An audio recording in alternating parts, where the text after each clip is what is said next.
Yes, I'm here with the SDS boys, man. What's going on? We've won by 1-0 against Fulham, season opener. They tried to give us the old Arsenal slot so they can all just tune in to laugh. Yeah. Do you know what I mean? And even then, they're still chucking it on. I've seen them. I've seen a lot of the Arsenal guys. Oh, these guys ain't going to fool me. Oh, they're just the same. Some of the Liverpool guys. Oh, I saw the Wolves game last year. It's just the same. Hold tight all the XG merchants as well, because even if you check that, we're top of that as well. And we're top of the league. Stop the count. Stop the count right now. You ain't got free points right now. You ain't got free points. No, but you know what they're going to do to us though, innit? Because remember the Liverpool thing when we laughed at them for being Europa and then they run it back, innit? So really... Life is short, bro. Honestly, you guys are too worried about that. Life is short, bro. All right, so we'll start with this. We're top of the league. What are you saying? That feels good, man. It feels good. I'm telling you, stop the count. Nah, look, man. For me, look, you know, I'm very critical of the team. I'm very specific about style of play and all that stuff. But I feel like early days of the season, it's all about just getting points on the board. I think that the style will kind of grow, hopefully. But at the start of the season, the most important thing is results. So I'm delighted, to be honest, to be able to come away like that. That's a tough game right there. It is a tough game. You know, Fulham, they're a decent outfit. They play ball, man. Yeah. They had some, you know, really dangerous moments as well, but so did we, and most of the chances fell to us, and again, we wasn't clinical today. I think they did a really good job in that first half of packing the midfield, and although we were trying to make clear-cut chances happen out of nowhere, we struggled in the first half with that. Even in the second half, like you say, we conceded some dangerous opportunities to Fulham and were a bit fortunate not to be punished by that. But at the end of the day, as Leah said, beginning of the season, what matters? Get those points on the board, and I feel like Maguire has to be given a big shout out because he won everything aerially, was so dominant, and he even had really big last-ditch challenges as well. I look at Zirkzee and him coming on.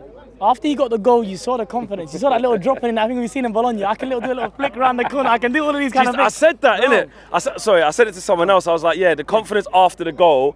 Of like when it's frantic and you've just scored a goal on your debut, it's easy to start saying, "Give me it, I want to." He goes, "No, let me set." I don't think Zirkzee touched the ball for the first 20 minutes. No, I was gonna say the first 20 minutes he's on the pitch. I was like, "Isn't this guy supposed to be like a technical forward?" I ain't touched the ball one single time. But I agree with you. Once the goal went in, you could tell all of a sudden now he wants to get involved. He's feeling himself, and I think I was actually quite surprised he didn't play on the Community Shield. I think this goal, his confidence is on the up now. I would expect him to start the next game. Talk to me about Mazraoui.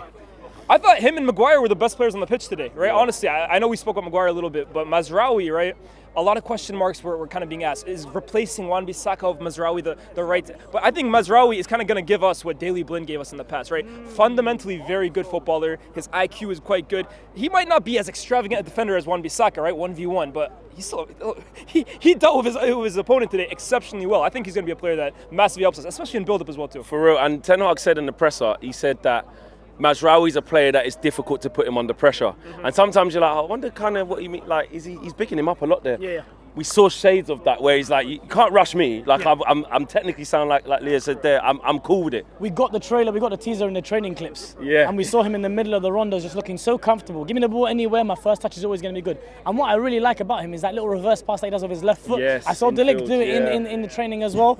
These guys, what he did, Wan-Bissaka to Mazraoui, the technical floor of this team just goes up so much. And listen, Wan-Bissaka does give you a lot in terms of lockdown defending, really, really good wingers. But what Mazraoui gives you on the ball is that comfort. And we went from Wan-Bissaka and Anthony last season, who played more often than not, to Mazraoui and now Ahmad. The link-up play on the right-hand side was so fluid in the first half. The floor has gone up as well, too. I think the physical floor as well, too. Absolutely, you saw Delict, man. That guy is a presence, bro. He's a presence. You look at Zirkzee, that guy's 6'4", presence. I was a big issue for me of United last year was the physical level of the team. I think you're slowly starting to see as well, too. They're adding some men to that team. Yeah, we need that, bro. We need real men. real men.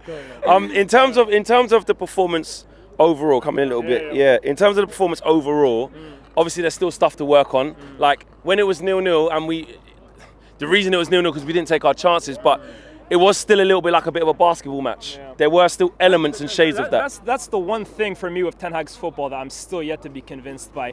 It's still way too open. Like you look at the best teams, really, they really limit the amount of chances that teams can even control games. With us, a basketball game is the perfect way to describe it. And I think that's something that if Ten Hag wants to really succeed this season, they have to eliminate that from their game. You've either got to have the perfect characters in a system like that, like a Kante-esque player who can run around and cover everything, or someone who's perfect in possession like Rodri.